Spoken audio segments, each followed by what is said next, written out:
Why is Cooper Webb winning right now when he wasn't winning last year? I mean, this is like a mystery, right?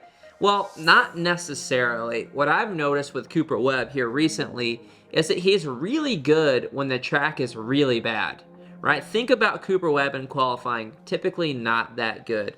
Think about Cooper Webb in even the heat races, typically not that great. Now think about Cooper Webb from lap, call it 15 to 22. He is incredible. He is like insane. And what my observation is on that is that Coop is good when the track breaks down to where the raw speed isn't extremely high anymore.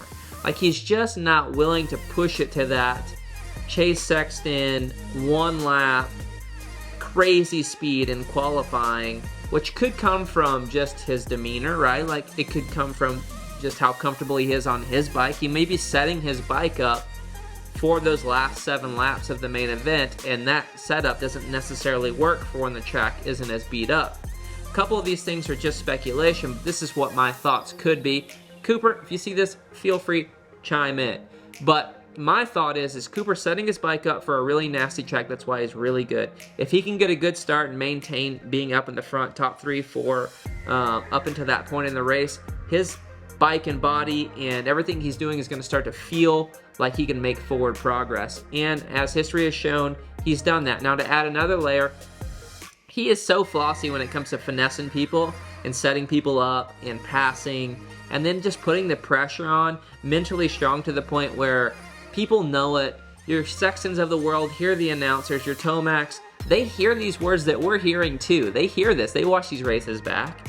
They're hearing, why getting these other guys say, look, this guy is more mentally strong than anyone out there. He's going to put the hammer down. He's going to put the pressure on you. He's going to break you, right? And maybe they don't necessarily believe that, but they hear that. And just that little 1% of thought on lap 15 that Cooper's behind me, they start to believe that a little bit. I think especially with the riders like Sexton, they start to believe that a little bit. A little less experience. I think Tomac, he knows what he can push to, and he won't go any further than that. We've seen in a couple races recently, if he doesn't have the speed, he knows he's not going to let it make him crash or throw the season away.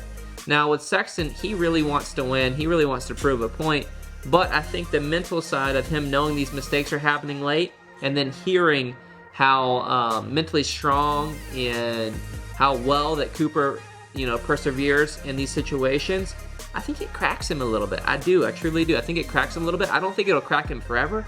I think Cooper's got one more year of this, and then I think Sexton's going to go on a run.